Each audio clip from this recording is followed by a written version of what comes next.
It gives me immense pleasure to welcome you all to this exciting session on particle physics and axions, a topic that delves into the fabric of our universe. Today, we are honored to have with us Dr. Alessio Mastroddi, a distinguished physicist from Università Roma Tre, whose work is at the cutting edge of theoretical and experimental physics. Dr. Mastroddi's academic journey is truly inspiring. He earned both his bachelor and master's degree in physics from the prestigious Sapienza University of Rome. Building his solid foundation, he pursued his PhD at Università di Roma III, where his research opened new avenues in particle physics, particularly in exploring the unknown territories of beyond the standard model of physics. His expertise lies in collider physics with a sharp focus on axions and axion-like particles, which we are actually willing to learn today more. And these elusive particles could hold the key to unraveling some of the deepest mysteries of the universe. Currently, as a researcher at Università Roma Tre, Dr. Mastroddi continues to push the boundaries of knowledge in particle physics, making significant contributions to understanding phenomena that go beyond the standard model. We are incredibly fortunate to have him here today to shed light on axions, collider physics, and the implications. Please join me in giving a warm welcome to our guest speaker, Dr. Alessio Mastroddi. Dr. Mastroddi, a warm welcome from the entire family of Physics for Students. Thank you for the kind introduction, and thank you for the opportunity to be here to speak to all of the students who are interested in these topics. Absolutely. Doctor, we all understand, and I changed the thumbnail a little bit today, that we would be learning more on axions particularly. But before going into that, I would just like to start the session by asking you this question, that what is the standard model of particle physics and why it is basically called a standard? Okay, so the standard model is right now our theory of everything. So it's a theory, it's been proved time and time again, it's made a lot of predictions. They all have been proved with incredible precision. So it's one of the most major successes in physics, I would say. And basically it describes the fundamental particles that compose our universe. It is divided in basically two building blocks. One, which are the matter content, the particles that build up stuff, atoms, molecules, subparticles themselves. And then there is another block which is composed of the mediator particles. So the particles that are able to mediate the forces, the fundamental forces that describe our universe. Now, let's start with the fundamental forces, which are a bit easier to understand. First of all, we have the easiest, probably, which is electromagnetism, which is basically light. Everything that comes out of the sun, the way we are connected with the internet today, radio waves, everything is electromagnetic radiation. And its particle content, they are called photons, and they are basically particles of light. Now, this interaction, very simply, is magnets. You put a magnet on a fridge and it sticks. Current that flows through a wire, everything like that. Then there are two other forces which are a bit less easy to understand because they are completely macroscopical. We don't see really their effect every day, and they are called the weak force and the strong force. Now, the strong force is what keeps nuclei together.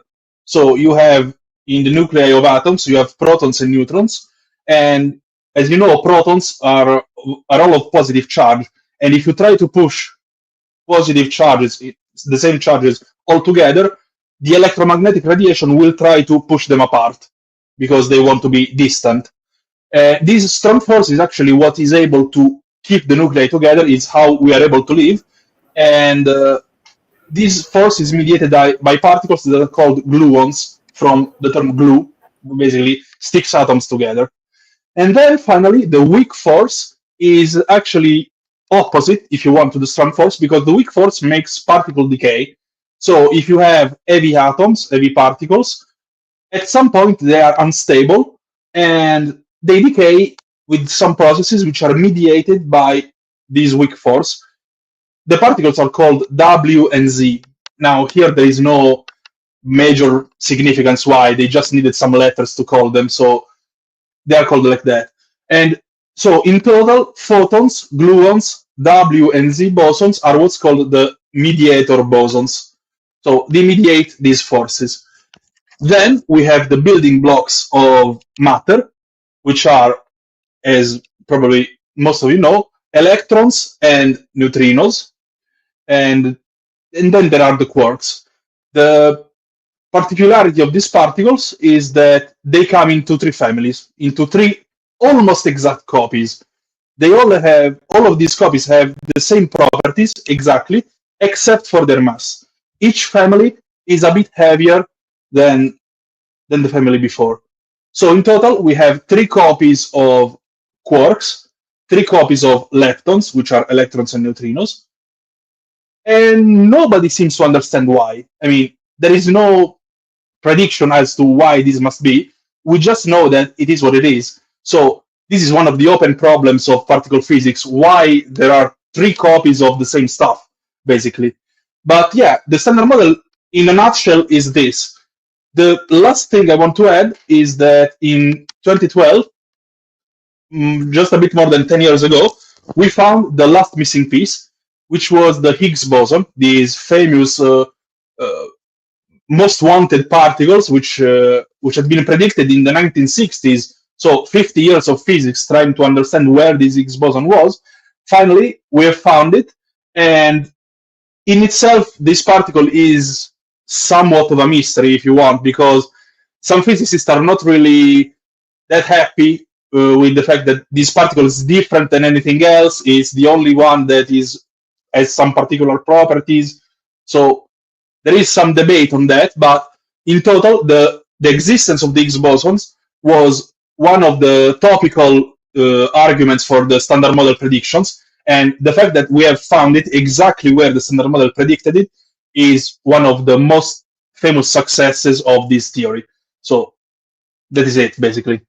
Thank you. Thank you, Doctor, for giving a wonderful idea that what is standard model. We already have a question from Jason. Now, he's asking that how do they mediate exactly? Okay, good question.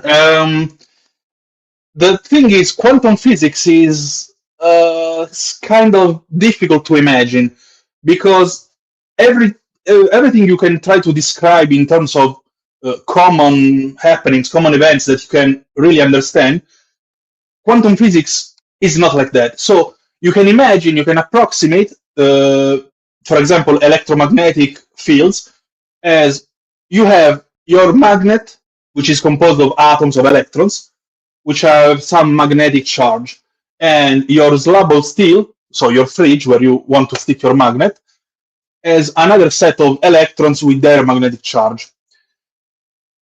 Now, if you try and stick the magnet to the fridge, it sticks, but how does it stay on?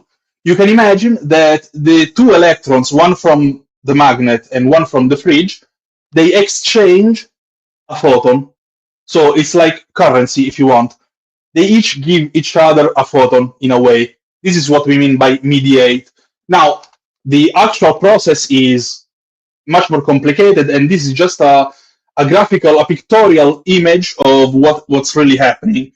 If you want to be really, really precise, you may say you have your integral for the action, you minimize the action you minimize your Lagrange, you take the equation of motion, and you find out that the force is actually given by exchange of particles, basically. So, yeah, the simplest way to imagine it is like you have two people, one in front of each other, and they continuously exchange something. So I give you a photon, you give me a photon, and this sticks us together.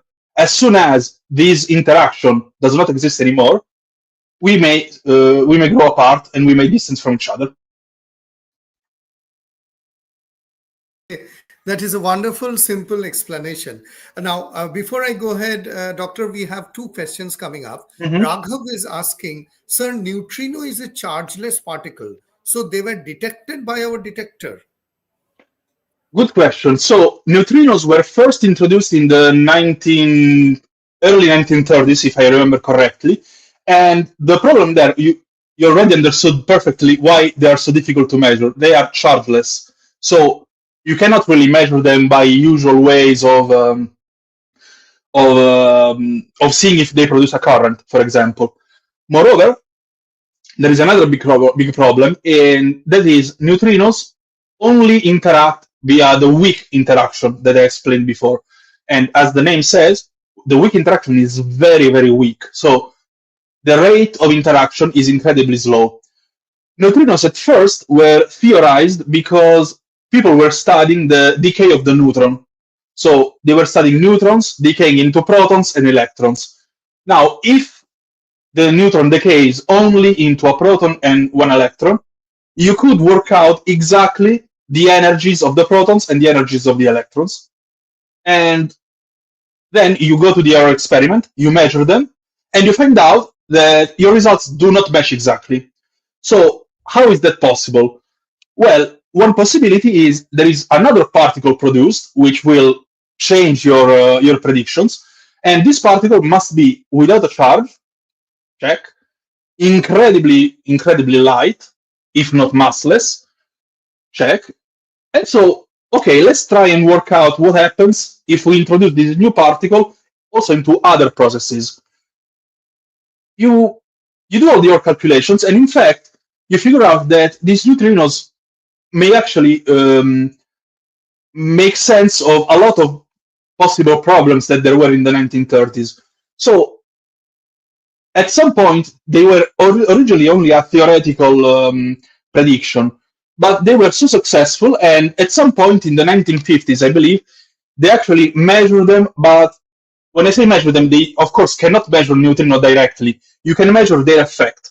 So you can compute what's the interaction rate, for example, of neutrinos with atoms, and at some point, if a neutrino bumps into an atom, it will move it, and you will measure the movement of the atom.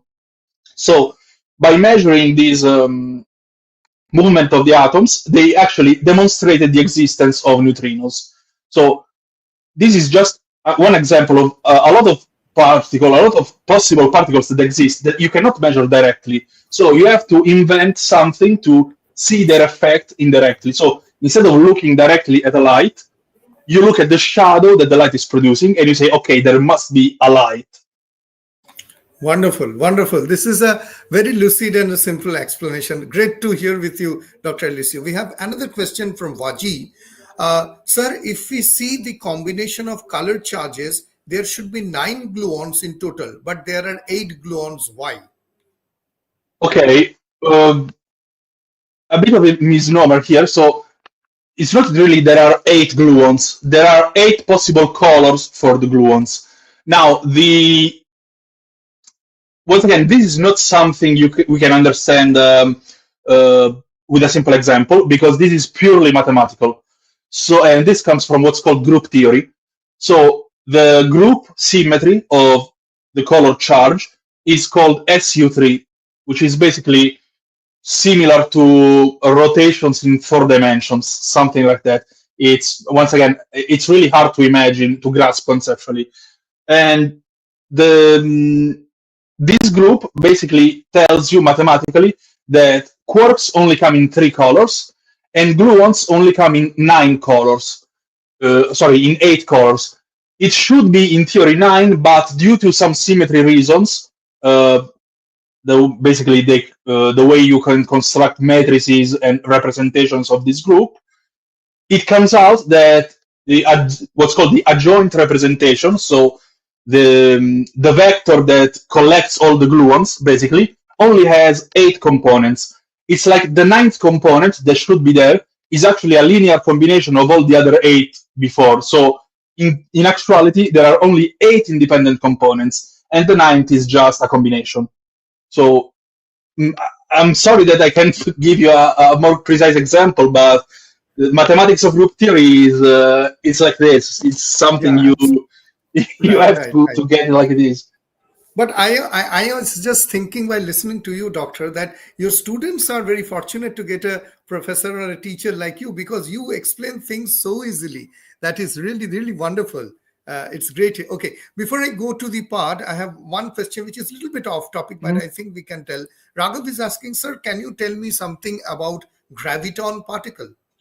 Okay, another very good question. Of course, as I was explaining before the standard model, uh, viewers like Raghav must have noticed, I did not talk about gravity, but gravity is probably the force we are most acquainted with because it's how we stick our feet to the ground, basically. And there is a big problem with the standard model, and that is it cannot account for gravity. There is no way to understand gravity, at least for now, as a particle, basically. So we have two very, very successful theories, which are the standard model, so quantum field theory, which explains the infinitesimally small, and general relativity, which explains gravity and the infinitesimally large. But how to reconcile them? Well, that's that's something that probably will give a Nobel Prize in the future. And there are ways to there. I mean, someone is trying to explain gravity also as a quantum field theory, and one of the explanation is that basically gravitational waves, if you want, they can be reconducted as a spin 2 particle, which is called the graviton. So this would be another boson like the one that mediates forces, and you can do some calculations with gravitons.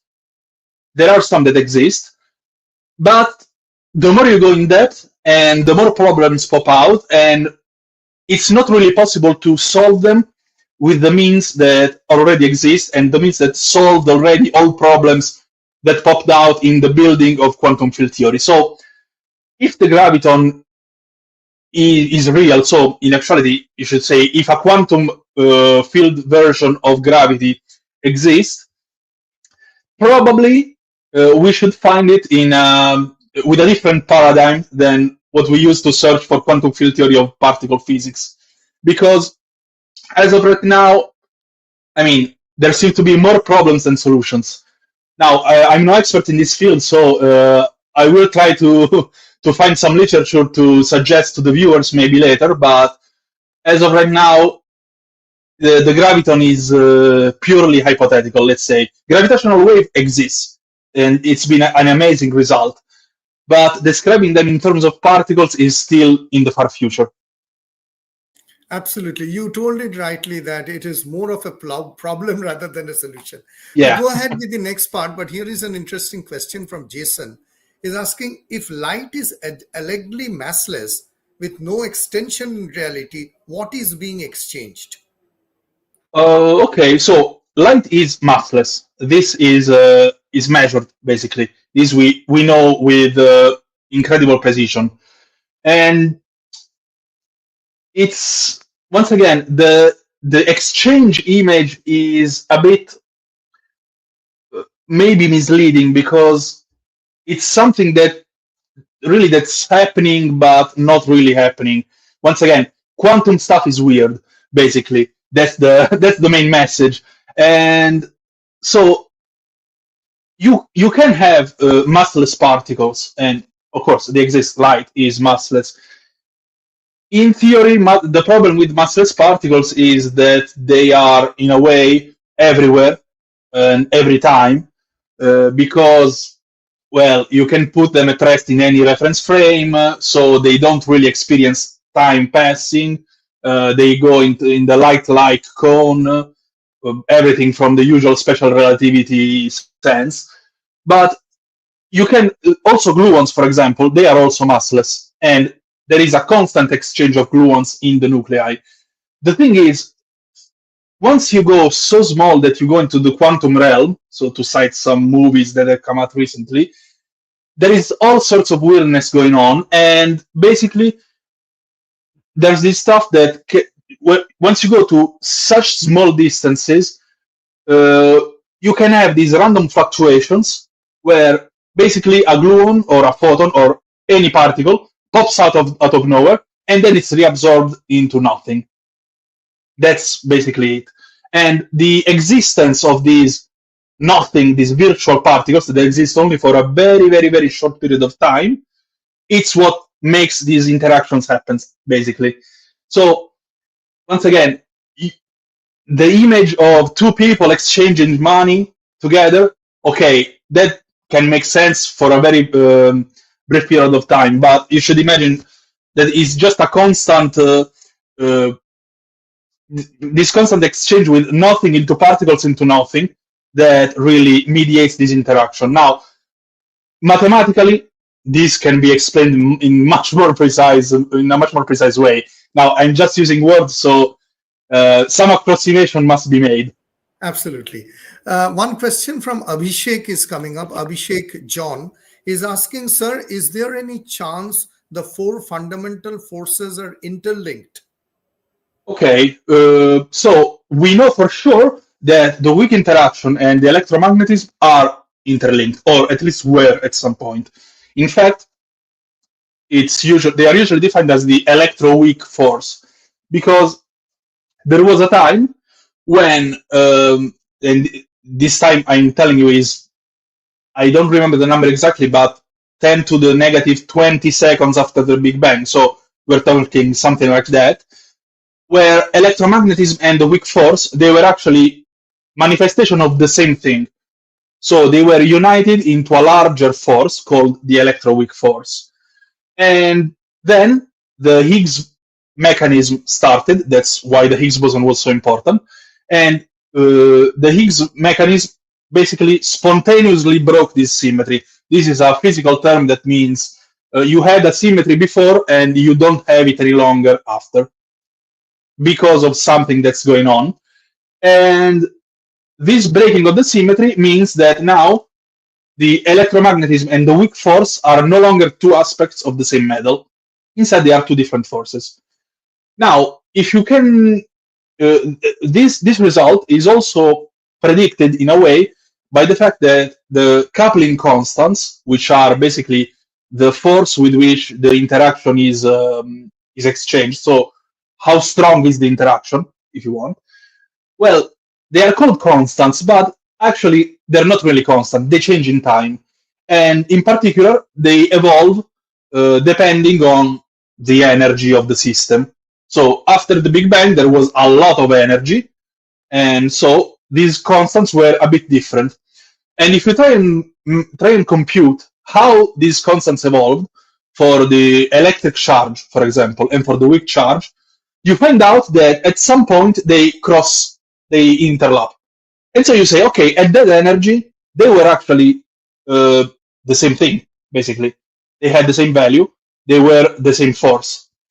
Now, you can try and do exactly the same thing with the other forces. So with the strong force, for example, you can compute how much this strong force changed, and you plot your lines, and you see that at some point, there is actually a point where all three forces could, in theory, converge into each other. This is purely theoretical, but of course this brought out a lot of speculations in physics and led out to what's called grand unification theories, where all the forces were basically one at some point after the Big Bang. And you can do everything in your grand unification theory. The thing is, at the minimum, you must reproduce what you see today.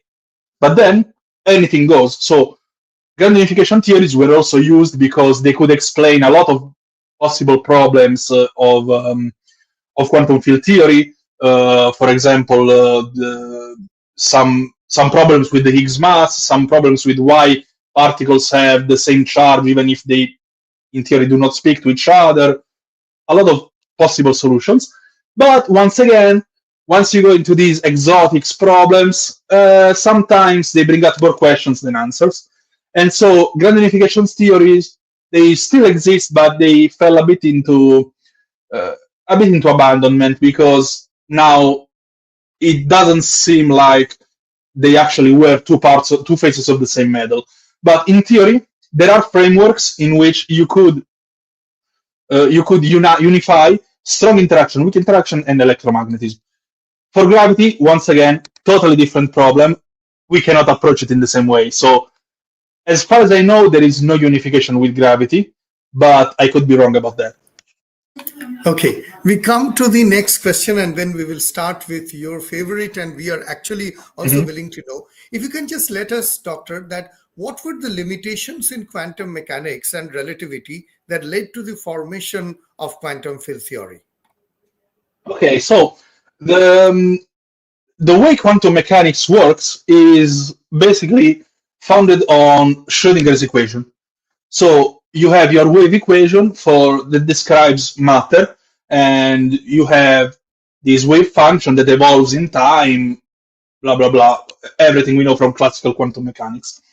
However, there are two main problems with that, which are, first of all, Schrödinger equation is non-relativistic, and it cannot really be converted into a relativistic expression because Schrödinger equation contains a second derivative in space, but only a first derivative in time.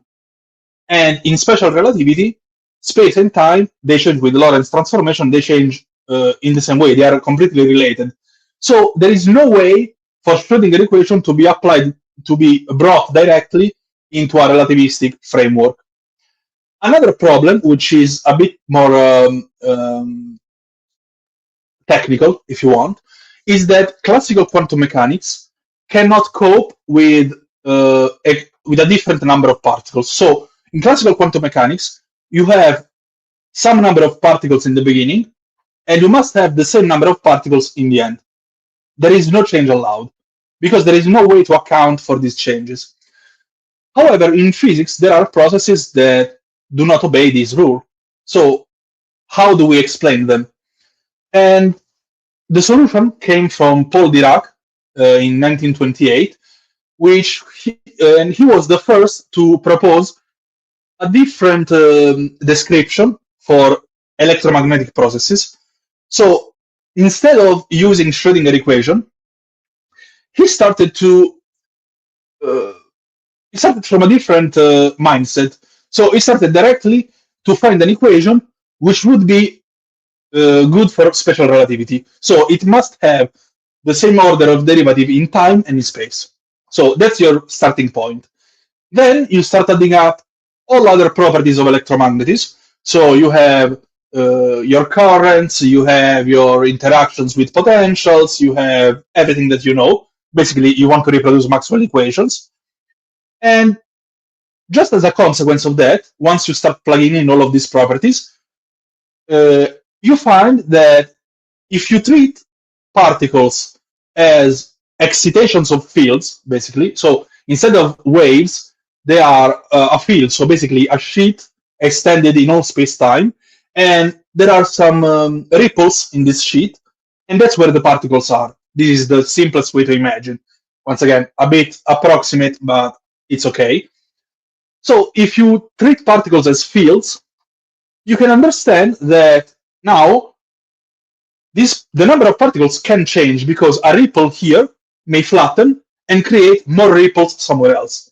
So now the number of particles can be understood, the changing number of particles can be understood, and the relativistic properties by constructions are there. So you have built basically quantum electrodynamics, which is the first quantum field theory in particle physics, and it's the first quantum field description of electromagnetism. Incredible results, incredible predictions, and at some point also unbelievable predictions, because Paul Dirac built his QED, and they quickly found out that in QED there must exist some particles with negative energy. And this was, once again, at first unbelievable. If there are particles with negative energy, their energy is below any positive energy, so any atom should decay into these negative energy particles. But then why do we see atoms? Why does matter exist? Something must be amiss. And this unbelievable fact led to the prediction of antimatter. So instead of considering these as negative energy particles, they started to think, okay, but what if they are actually positive energy, and the minus sign is just because their charge is opposite of what we know. So instead of an electron, there is another particle, same as the electron, exactly equal, but with the opposite charge. This, at first, once again, was a theoretical prediction, and then, a couple of years later, Anderson found out, studying cosmic rays, that there was in fact a particle with the same mass as the electron, but a positive charge. So the discovery of what's called the positron, the first antimatter particle, and an incredible success for quantum field theory, because this was a completely original prediction. There was no way to find this out in classical physics or in classical quantum mechanics. And so that basically gave the thrust needed for quantum field theory to really rise as the main theory of physics. Wonderful, amazing journey and an amazing explanation, Doctor. Just one question. So this anti-particle, which which Dirac equation actually showed with the negative sign, were they or are they still detected, or as you told, it is an effect of something, or is it pure mathematics? No, antiparticles are actually detected, and in fact, today, for some time now, they're actually continuously being produced. So the latest result, I believe I saw in the past few days, they've actually managed to construct, to build an atom of anti-helium. So basically an atom built of 2 antiprotons, 2 antineutrons, and 2 anti-electrons. So the steps forward have been incredible in this procedure. But no, antimatter actually is, I wouldn't say really easy to produce, but in a way, yes, because as long as it's charged, well, charged particles are very easy to detect because you just make them pass through a magnetic field, and the Lorentz force will deflect their path, and so you will see a curve. You can measure the radius of this curve, and you can find out its momentum, its charge, whatever you want, because you know the magnetic field. So antiparticles are actually, once again, they've been studied for a very long time. The anti-electron was the first, then came, of course, the antiproton, the antineutron, anti-everything.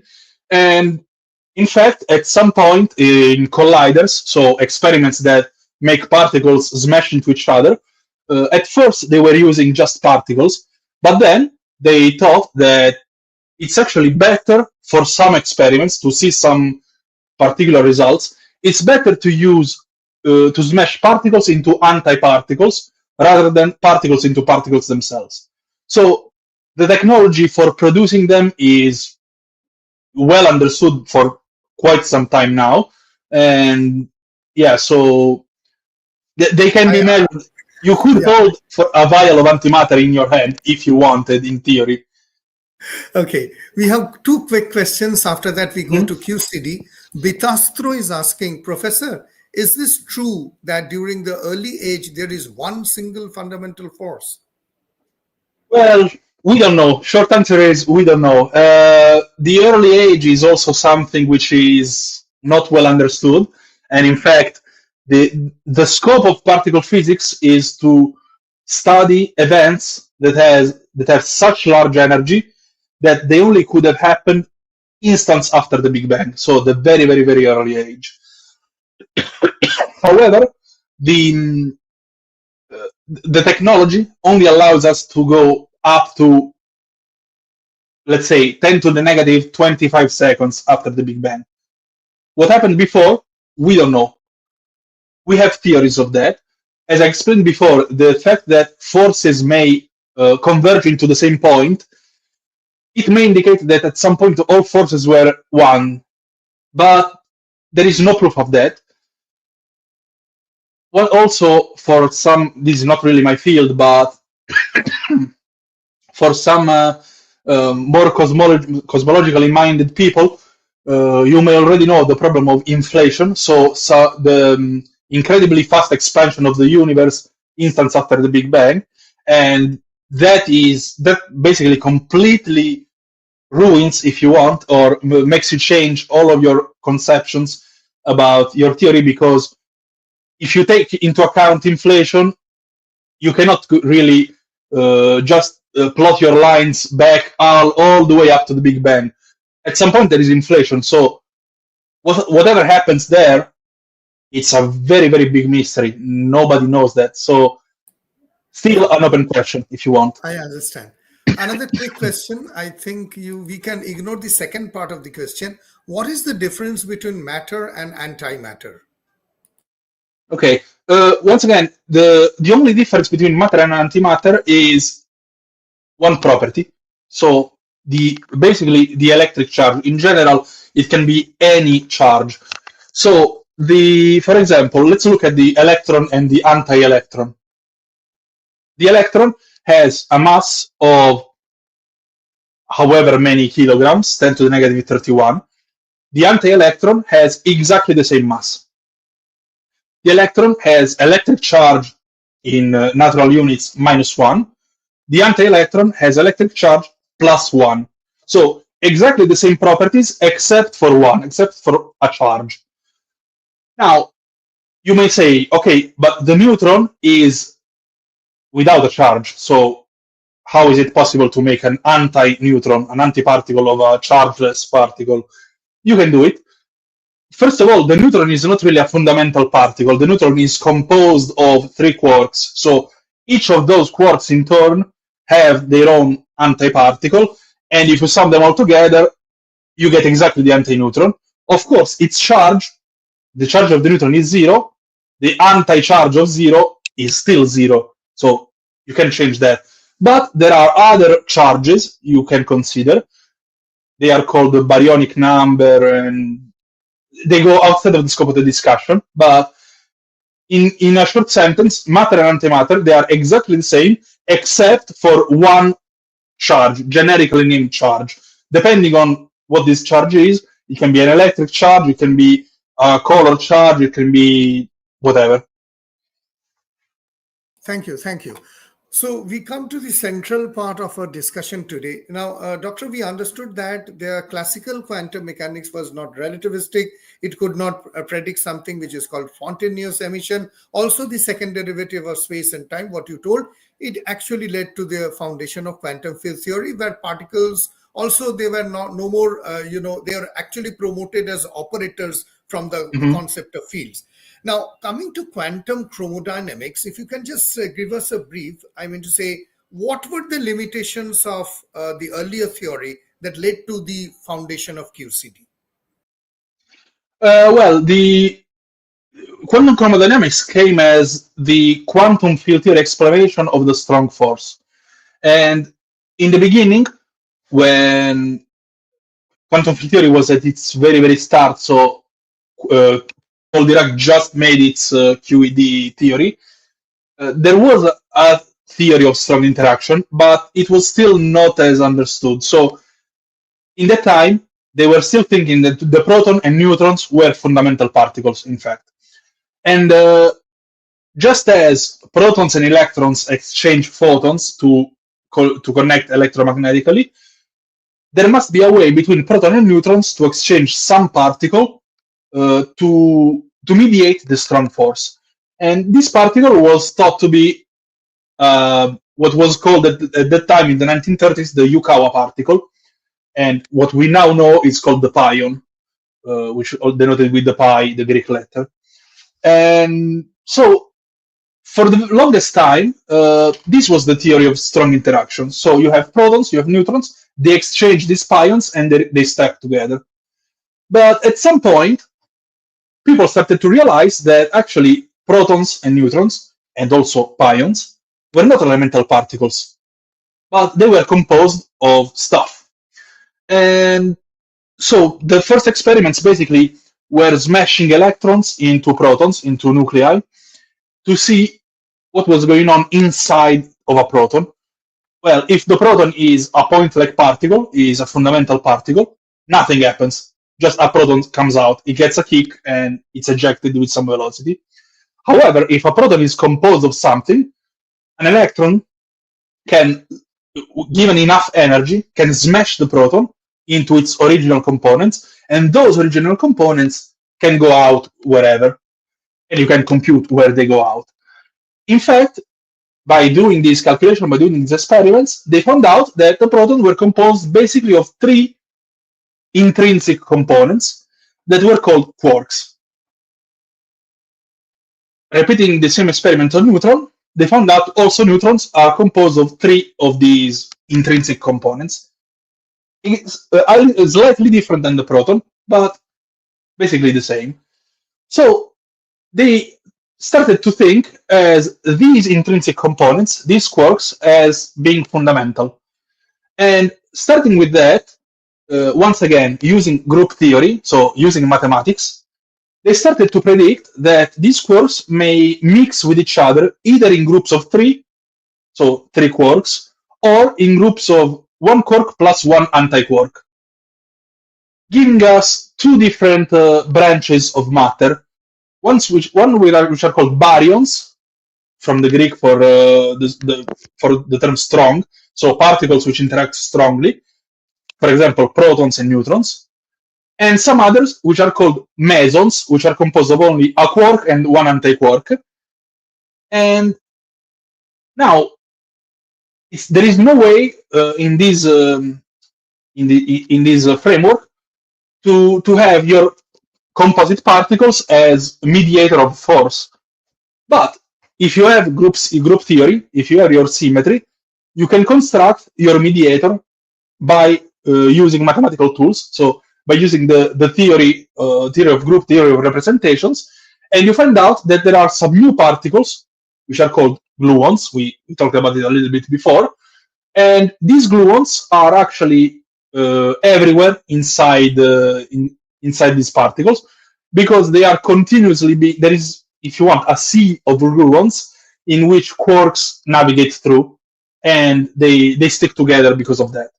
So quantum chromodynamics, in a nutshell, was started like this. So from a theory of proton, neutrons, and Yukawa particles to, okay, proton and neutron are no longer fundamental. We have quarks, we have gluons, and then some very interesting properties of quantum chromodynamics came up, because we cannot observe quarks directly.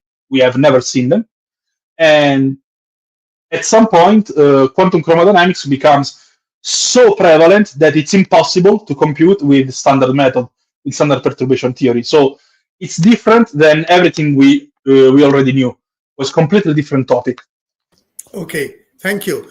Before we go to the axions, there's one very relevant question. Waji is asking, sir, we say fermions have integer spin and bosons have half integer spin. I think, fermions have half integer and bosons have integer spin. What it actually means, why only Higgs boson have 0 spin? Good question. So spin is an intrinsic property, an intrinsic quantum property. There is no classical equivalent. So there is no way to really explain it in a pictorial way. If you want, is the usual representation of spin is how the particle rotates around itself, but it really doesn't make sense in a quantum way. So you can imagine just as being an intrinsic property, and as it happens, all fermions which constitute matter have half integer spin, coming from the name of Fermi, and obey some particular statistic, Fermi-Dirac statistics. And all bosons have integer spin, and the name comes from the Indian scientist Bose, and they obey the Bose-Einstein statistics. Now, as it happens, bosons mediate the forces, and fermions are the fundamental building blocks, basically. And this is a consequence, maybe a cause, but also a consequence of group theory, because when you do these kind of groups, your mediator particles must have integer spin, basically. They must be in what's called the adjoint representation. So it must be the bosons that exchange your forces. Now, the most interesting point is that the photon, the gluon, the W, and the Z, they all have spin 1. And the fermions, most of them have spin 1/2. There are some composite ones with spin 3/2, but let's say they all have spin 1/2. The only exception is the Higgs boson, which has spin 0. This is what I was referring to before as it being difficult for some physicists to accept. It's the only particle with spin 0, the only fundamental particle as of right now with spin 0. We don't know any other of them. We know that there are some composite particles with spin 0. The pions, for example, they have spin 0. But the fact that it is a scalar is not only a problem, just if you want, an elegance problem, as it being the only particle seems a bit odd.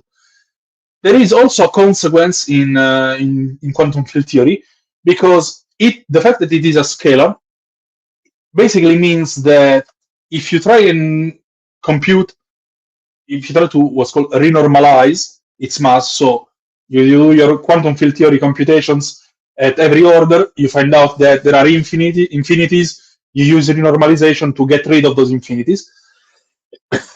It just so happens that the Higgs mass, the renormalization of the Higgs mass, because it is a scalar, is not protected by any symmetry. So as soon as I add another particle, a heavy particle, let's say there is a new particle, we find out about its existence tomorrow. If this particle interacts with the Higgs boson, this would change, in theory, the value of the Higgs boson mass. Now, where is the problem? The problem is that we know exactly the value of the Higgs boson mass. We have measured it. So if we find a new particle with some heavy mass of whatever, and we redo all the calculations for the Higgs mass with this new particle taken into account, in order to still get the experimental result that we had, there must be some extreme cancellations between terms, which is this is what called the fine-tuning problem. So it's like there must have been someone with a very, very fine tune that was rotating very, very slightly to adjust these parameters exactly so that two very, very large numbers cancel out precisely to produce a small number that we measure. This is a problem only for scalars. If the Higgs were not a scalar, if the Higgs was composite, this would be no longer a problem, because there is a theorem that would guarantee that its mass is safe, basically. So the fact that it is a scalar raises some questions. It's not really unsolvable, but as for now, a little bit of a mystery. That's wonderful. Thank you very much. I think who was the person? Waji, you got your answer from Dr. Alessio. So, Doctor, we come to the next part, is that if you can explain us what is the strong CP problem in quantum chromodynamics and how it led to the theoretical proposal of axions. Okay, so first of all, let me introduce a bit what's called the CP transformation. So in quantum field theory, there are three what's called discrete symmetries. So they are quite easy to understand. First of all, there is parity. Parity just means taking a vector and reflecting it on a mirror. So your right hand and your left hand. If you apply a parity transformation on your right hand, you get your left hand. Okay. Then there is, this is called P transformation, P for parity. Then there is T transformation, which is time reversal. So I go from point A to point B. Time reversal is I go from point B to point A. Once again, very easy to understand. Third of all is C transformation, which is called charge conjugation. And this is a symmetry that basically sends a particle into its antiparticle. So if I have an electron and I apply this charge symmetry, I get an anti-electron. These discrete symmetries are important because there exists a theorem, which is called the CPT theorem, that tells you that in any quantum field theory process in equilibrium, CPT transformations are always conserved. So if you take a process and then you take its time reversal, you reflect it on a mirror, and you take the opposite charges, you get exactly the same results. So this theorem is important because if one of those three symmetries fails, it also must mean that the other two fail, so that their product in total still remains the same. So, for example, if you could find a process which is not the same going forward or backwards, so it violates T parity, that process would also violate CP parity, because in total, their product still remains true.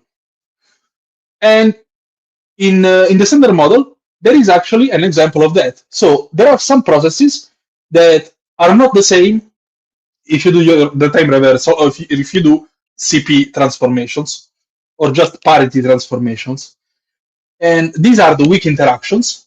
And there have been multiple experiments, the first of which came in the 1960s by Madame Hu. And basically, by studying the decays of cobalt atoms and the produced electrons, they were able to show that the electrons mainly prefer to go in one direction and not everywhere. So there is a clear parity violation, because if you invert the magnetic fields, you still get the same results. So there is, in the standard model, CP violation in the weak interactions. That we know. However, there is no proof of CP violation in strong interactions, so in nuclei, basically. And this is coming from the fact that if you measure, for example, some specific quantities that will violate CP, for example, the dipole electric moment of the neutron, if you measure it to some value different than 0, then you know there is strong CP violation. Now, current measurements of the dipole moment of the neutron, it is excluded up to a factor of 10 to the negative 30 or something like that, so basically 0. So there is no proof of strong CP violation in strong interaction. So CP violation is strong interaction. However, this does not come from symmetry. So if you build your quantum field theory from SU3 of color, nothing prohibits you from having strong CP violation. But then, how come that we don't see it anywhere? That's what's called the strong CP problem. So in your building blocks, your fundamental building blocks, there is a term that describes this strong CP violation, but for some reason, it's been turned off. How do we solve this? Well, there have been multiple approaches. Probably the most, I'm a bit biased, but probably the most successful one is the one with axions. And funny story about that, in the 1970s, a name of a laundry detergent in the US, and its advertisement told you that it would clean up anything. And so Peccei and Quinn, two physicists that were working in the US, proposed this axiom to clean up the strong CP problem. And this is basically a way to add a new symmetry to the standard model. And then this symmetry, by you doing your usual theory of representation, your usual quantum field theory, a consequence of this new symmetry being broken is that your term, which mediates strong CP violation, would be turned off automatically. So it would no longer be turned off just because it's like this in nature. There would be a clear prediction for why it is turned off. And the prediction is there exists a new particle that gives out the exact same contribution with an opposite sign. So in total, they cancel out. There is no strong CP violation. Of course, how to test this theory? You need to find this new particle. Or at least, if you can find the particle, you need to find its effects, as we said before. Okay, so that means the CP violation is basically a kind of a symmetry violation. Yes. But instead of being a continuous symmetry like a rotation, that you can just rotate by a bit or by a large amount, these are discrete symmetries. So it can have either two values +1 or -1, basically. So one particle is either positive or negative. There is no in between.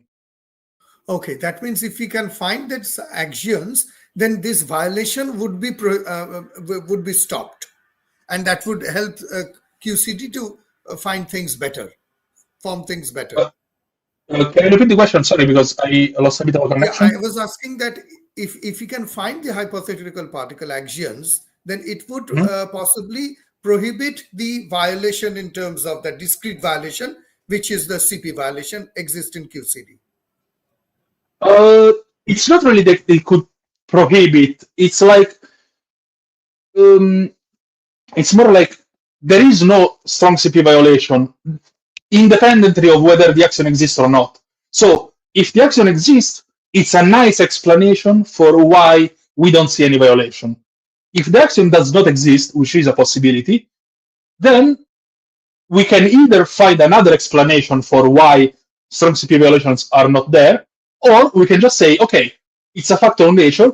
In this universe, CP violation, this parameter is basically zero. It's a bit unsatisfactory, but there is no there isn't really an experimental problem with that. It's not like we are measuring something and it doesn't add up. It's just not beautiful, really. It's zero, but we don't know why it's zero. So since Absolutely. everything else that is zero is there for a reason, so there is a symmetry that tells you, okay, this must be zero. This being a bit vacant doesn't sit right with most people. Actually, okay, thank you. Doctor, my next question to you would be if you can explain us in a brief way what is the Peccei Quinn mechanism and how actually why it is so important. Okay, a bit difficult to explain directly. It needs a lot of calculations, but this Peccei Quinn mechanism is the way that the axion prohibits these strong CP violations. So, in brief, the way it works is you add this new symmetry to the standard model. So you have the color symmetry, you have the weak symmetry, you have electromagnetic symmetry, and then you have Peccei Quinn symmetry. You need to add it by hand. And then you say, okay, this symmetry I have not measured anywhere else in the world. So today, that symmetry is broken. It does not exist.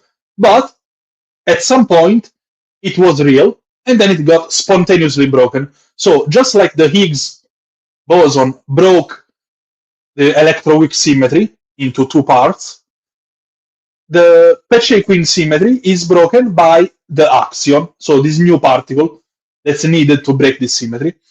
And due to how this symmetry is broken, this axion gets some very special properties, and in particular, the mass of this axion you can compute, and it depends on a factor which is called in many ways, sometimes it's called the scale of the axion, which is basically telling you at what energy this symmetry was real, and then it became broken. So, translated, at what instant in time this symmetry ceased to exist. So, by doing these calculations, you can find out some very plausible values for your axion. And in particular, since we haven't seen any axions in some mass range, okay, we say, okay, this part here is excluded. So the axion must be maybe lighter, and its constant might be a bit higher. And then you keep doing experiments, and you can exclude a lot of stuff basically. So the original formulation of the axion, the very very simple Peccei and Quinn axion, is nowadays mostly excluded. So there have been so many exclusion bounds from various experiments that have not seen this axion that the very very simple formulation is mostly unused right now. But there have been multiple subsequent formulations with some small complications added, but not so many, that actually have shown promising results. And in fact, there are a lot of experiments that try to do exactly that. So you have a lot of possible phase space for this axion, so a lot of values for its mass and its scale. And each experiment tries to carve out a small slice of this space. So any experiment that doesn't find anything, in physics, you don't say, I have not found anything. In physics, you say, I have not found anything in this regime. So don't look anymore in this regime. Go look where I didn't look. And so each experiment can carve out some slice, and at some point, you either find the axion and you're happy, or you don't find the axion and you're also happy because you can find a new theory that explains your results. Absolutely. That's a wonderful answer. Are these axions somehow related to dark matter or something related to that? Apologies, my audio just broke. Can you repeat? Yeah, I was just asking these axions, are they somehow related to dark matter experiment or so? 1 second, sorry.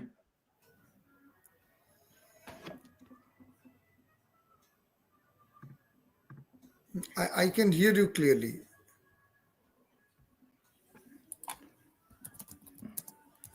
Can you hear me?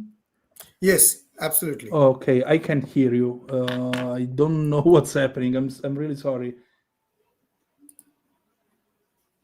Okay, what we can do is that I will just exit and let me come back again. Just a second. Hold on.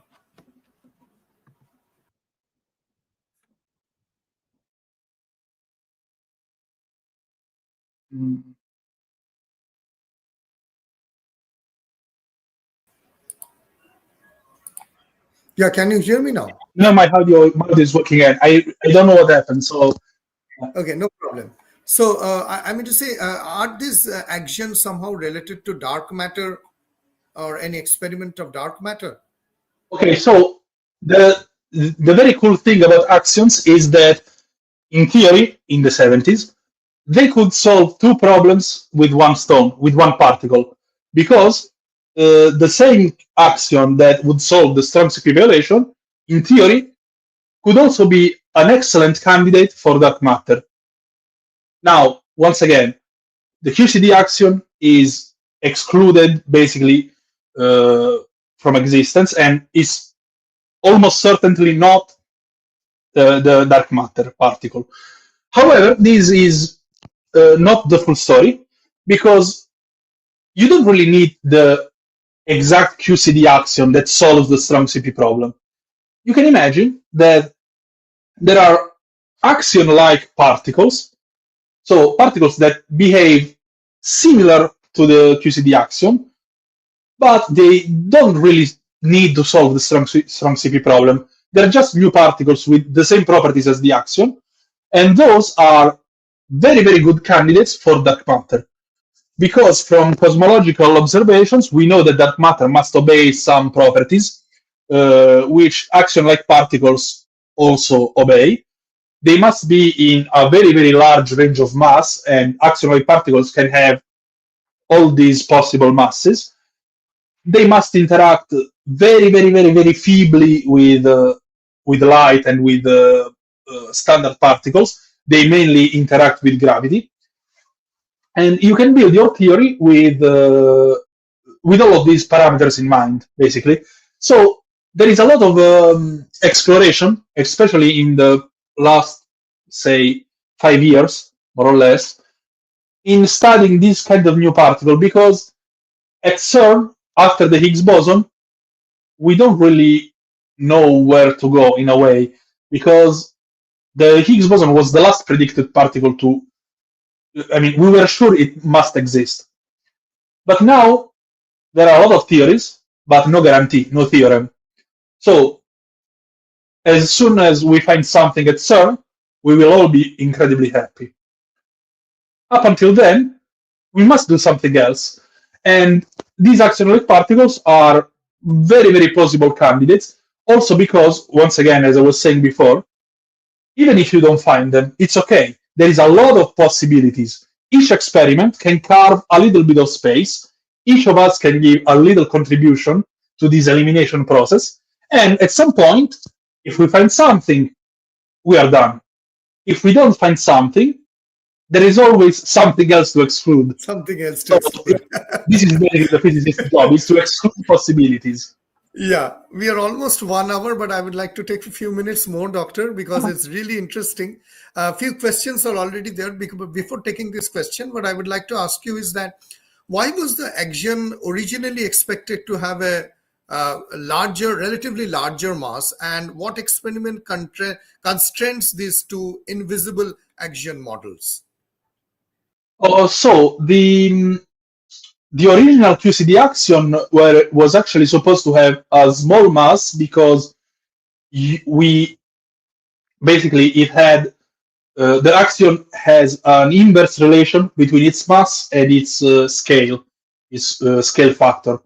And remember that the scale factor is the energy at which the symmetry is broken. So we know from not experiencing this symmetry today that this scale factor must be over some quantity. So we already have an upper bound on the mass of the axion. Then, using this upper bound, you can try and build your theory and predict in which kinds of decays or in which kind of processes this axion appears. And the first studies were done in rare decays, because they are so rare in the standard model that if you see a bit more than your prediction, you are sure there is new physics there, because there is basically no background. So almost anything you see is incredibly good. And the absence of any decay of kaons into pions, so some k particles into pi particles and axions, the absence of observation of these decays meant that this upper bound for the mass of the axion was decreasing and decreasing and decreasing, and at some point it became really unlikely to be in that range.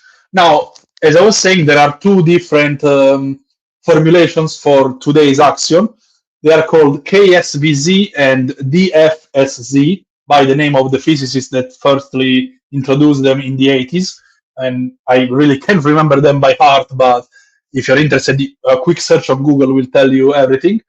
And these models, since they have some small complications added, these small complications also allow for the existence space to be much larger. So it's still possible to have these axions. And in general, we know that for an axion to solve the QCD problem, it must be in a certain space. So its mass cannot be really that large relative to other particles we know. And so we have all of these experiments testing for axions, whatever. But once again, if we are not looking for a real QCD axion, but an axion-like particle, then anything goes. You no longer have this strong relation between mass and scale factor. You only have the mass, and the mass can be anywhere in your range. So any experiment can test for axions if you want. So you can build your theory with however heavy an axion-like particle, and then you just need to reproduce the current result and predict something new. That's it. Yeah. So you were talking about axion and axion-like particles, which are, I think, abbreviated as ALPs. So how do they actually, the axion-like particles, how do they differ or extend from the original axion model? Basically, the only difference is that they do not, the axion-like particles or ALPs, they do not need to solve the strong CP problem. So they don't need to be strong interacting in theory, and mathematically, from your derivations of the broken symmetry, they do not have that strong relation between mass and scale factor. So this consequence is really important because it extends your possibilities by a very large margin. Otherwise, you are limited to some very, very small slices of parameter space in which your axion could exist. So having all of this space actually means you can you can really go crazy. You can really build your theory allowing for anything. So basically the only difference is that axion-like particles are not needed to solve the strong CP problem. Then there are models, some a bit exotic, but they could exist. There are models in which axion-like particles, if you manipulate them in a certain way, if you massage them a bit, you can build your model such that, as a consequence, they also solve the strong CP problem. So once again, if those models were true, it would be incredible because we would have solved two problems with one particle. So once again, dark matter explained, strong CP explained, everybody happy. Wonderful. I think we have a lot to learn about axions from you, but the time is a limitation. We will take few questions before we wrap up. So Waji is asking, sir, why the coupling constant decreases in short distance in QCD? Why the strong nuclear force decreases even in its own range of nuclear scale? Okay, so why does the coupling constant decreases at short distances? Is a consequence of the group that describes the QCD. I've also said before, this group is called SU3, and by mathematical properties of group theory, these groups called non-abelian groups, which is to say their generators don't commute with each other, those groups have always this behavior that their coupling constant is decreasing with energy. And so this is just a property of any group like that. It's just a consequence of mathematics. For whatever group, also for the weak interaction, which is mediated by the group SU2, you have a similar behavior. Of course, the power law is different, but it's always decreasing. And the second part of the question was about the strength of the nuclear force. Actually, the strength of the nuclear force is increasing if you increase the distance. And that is because it's only at short range, which means that if you extend past this range, it's like a force increasing. It means that the potential also increases. And this potential gets so high that it actually becomes more economical energetically for the system to produce two new particles in the vacuum, in the space in the middle of your two gluons, for example, instead of bringing those particles as far out from each other. So if you start from a proton and a neutron, for example, very close to each other, and you stretch them, imagine there is a spring between them, and the spring tries to keep them together, At some point, this spring gets so very tight that it snaps, and instead of these two quarks going outside and doing whatever, this spring splits into two smaller strings, and two new particles appears in the middle, guaranteeing that this is the strong force is always at close range, basically. So once again, this is a very pictorial explanation of why the interaction is short range and why it increases with the force. Absolutely. Okay, Raghav is asking, sir, what is tachyon particle? Okay, tachyons are hypothetical particles. I have a bias. I don't really believe that they exist, but I'm not expert on them. So take my opinion with a grain of salt. And they're called tachyon, once again, from the Greek. The tachys, or I don't know, the first part of the name means speed, velocity. And they are hypothetical particles which, in theory, could travel faster than light. And they are not really violating special relativity, if I remember correctly, because they are not observable, or they actually violate relativity because of the fabric, the geometry of your action path integral. Now, I'm once again, I'm no expert on those, so my knowledge is a bit foggy on those. No But problem. I No know problem. that the hypothetical particle which would travel faster than light, coming from quantum field theory manipulations of the path integral. Right. Next question, Mohammed Hamza has put up. What does it mean that fermions have anti-symmetric wave function and bosons have symmetric wave function? What does it? Okay, so um, this is a fundamental theorem of quantum field theory, which is called the spin statistic theorem, which tells you that all fermions, so all particles with spin 1/2, are antisymmetric, and all particles of integer spin are symmetric. Now, in layman's term, in classical quantum mechanics, we don't need to go to quantum field theory for that. In classical quantum mechanics, when you solve Schrodinger's equation, so you have your wave function, if you are dealing with fermions, so say 3 electrons on the outer shell of an atom, well, 3 electrons summed all together are a fermion. So their total wave function must be antisymmetric, which means if you have your function depending on x, y, z, and t, the space dependence must be odd. So it's like an odd function. So f of x is equal to minus f of minus x.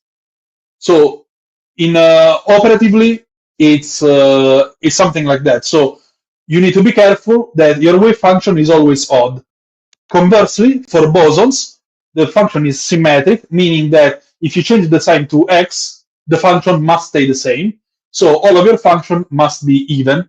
So if you imagine them to be to have a polynomial expansion, like a Taylor series, the wave functions for fermions only has odd terms of the Taylor expansion, and for bosons only have even terms. Every other particle, if it does not have a precise spin, so if it's composite of multiple particles, there is no real limitation on the spin. So it only counts for pure states.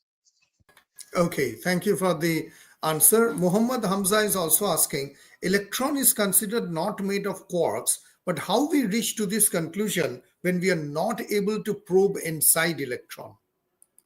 Okay, we actually were able to probe inside electrons because we we had a very collision between electrons were one of the very first colliders, but we had the proof basically at CERN in the early 1990s, let's say, up to the 2004-5, something like that, where the experiments they were doing, at the time it was called LEP, so electron-positron collider. So they were sending a beam of electrons and a beam of positrons, so anti-electrons, smashing into each other. So the same as basically the same experiment as smashing something into protons. Now, in doing those experiments, they didn't find out any internal structure of the electron. So up to those energies that we have studied, we know that the electron is fundamental. And so we can't really say it's really fundamental for every energy scale. It's possible, for example, if string theory exists, then electrons are not fundamental, but they are different vibrations of strings. I don't know, really no expert on that. But up to the energies we probed, electrons are really fundamental. So we actually were able to probe them, and the way to probe things in particle physics is by smashing them into each other. It's really somewhat cathartic. Yeah, when we talk, Doctor, about smashing the two particles in LHC, etc., do we physically imagine two billiard balls or two apples which are traveling close to the speed of light and then they really physically smash, or what actually happens? Once again, weird quantum stuff happens, but you can imagine uh, instead of two billiard balls smashing into each other, imagine a cloud of incredibly small sun grains, for example, uh, and this cloud is bunched up all together in one direction. So it's basically a projectile, a line projectile coming from the left, and another line projectile coming from the right, and they are composed of incredibly small fine grains of sand. Now, since their space in between is mostly empty, sometimes they just pass through each other and nothing happens. But the few times in which all of these dense clouds smash into each other and some particles actually interact, then something happens. And if those particles are composite, so if they have an internal structure, since we are smashing them so hard into each other, sometimes they break up. And they break up into their original components, which then, of course, can do all sorts of interactions. So the simple way is two billiard balls smashing. But then you must imagine that between those two balls, around those two balls, there are billions or trillions of other billiard balls that just pass just close to each other but doing nothing. That means the LHC, whatever over internet that we see, that these lines which are coming and they're creating certain particles which are later being observed in a supercomputer or something. That means those clouds are physically smashing and they are physically producing certain effects. Is it so? I mean to say, if I'm wrong. Yes. So basically, the way LHC works, for example, but other colliders are very similar, is that there is a tunnel in which protons go around in a circle. And these protons are basically bunches of these small clouds. So you can imagine in this ring with a radius of 8-something kilometers, so 27 kilometers circumference, there are a lot of these bunches of protons, each at a distance of, I believe, 40 nanoseconds, something like that. And they travel basically at the speed of light at this point. And then there is another tunnel just below in which antiprotons circulate in the opposite way. So it is exactly the same as above, but there are antiparticles, so antiprotons. And then they go around in these rings, and at some point, there are, where the experiments are positioned, these two tunnels cross each other. So these in those points, the two clouds collide and something happens. Now, the idea of doing of having these clouds made of billions of particles comes from the fact that most of the time these particles do nothing. So you want to maximize the chance of seeing them do something interesting. So you bunch them, billions of them all together, and most of the time they do nothing, sometimes they collide.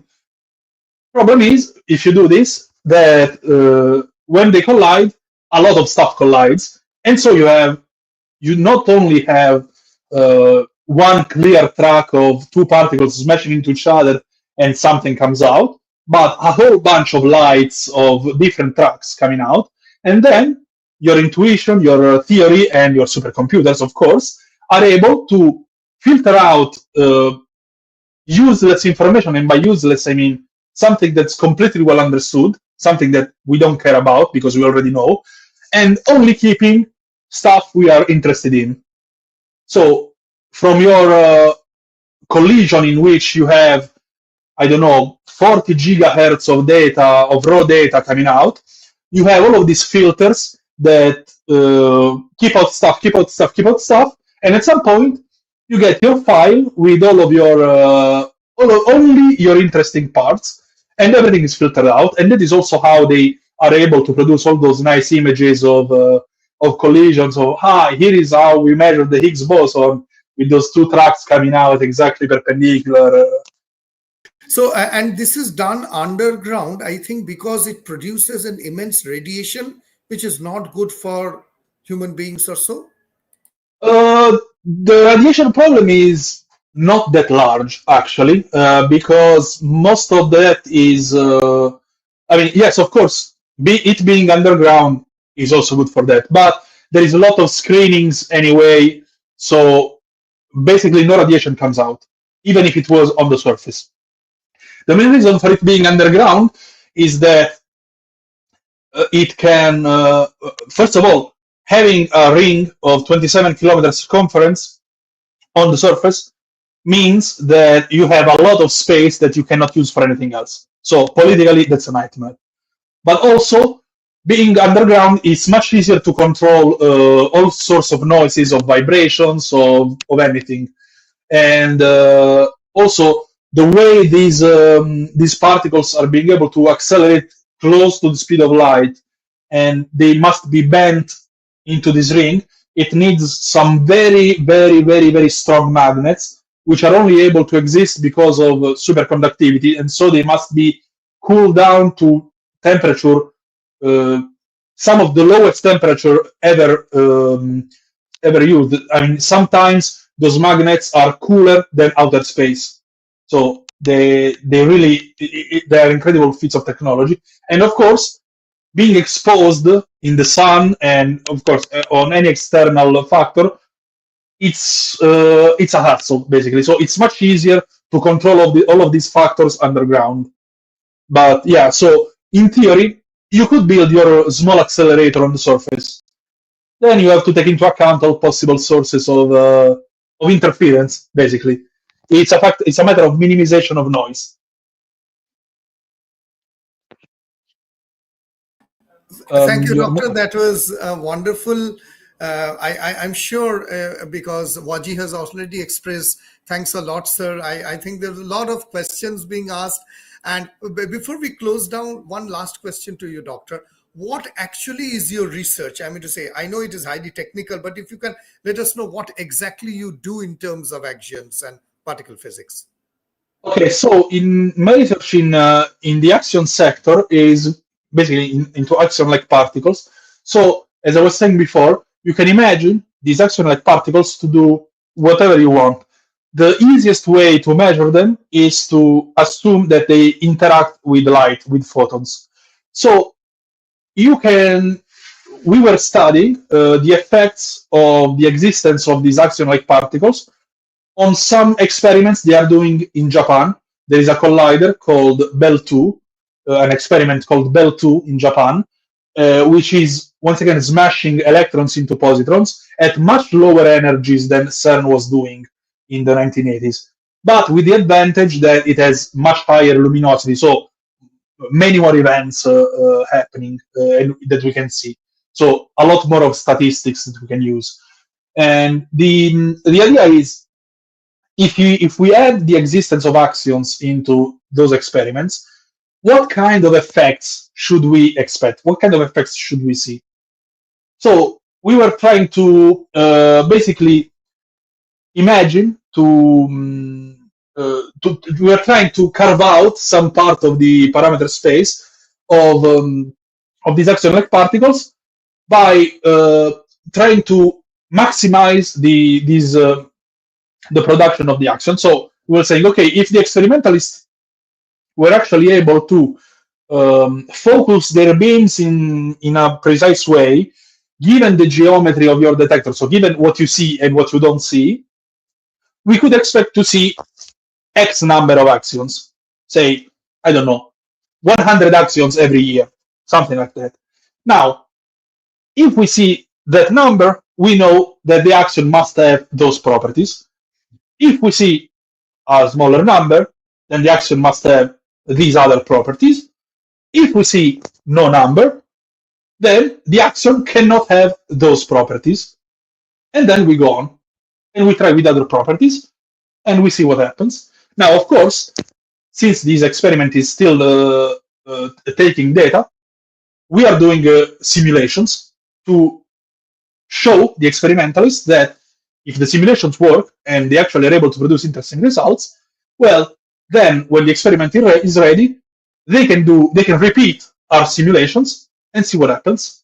So if the results come up exactly as the simulation, then the standard model is still correct. If there are discrepancies, something new might be there. Absolutely. One last question which I would like to take before we close down. Abhishek John is asking, sir, really the force becomes infinite when they approach closer? What does that mean? Do they nearer to be touched in a physical sense?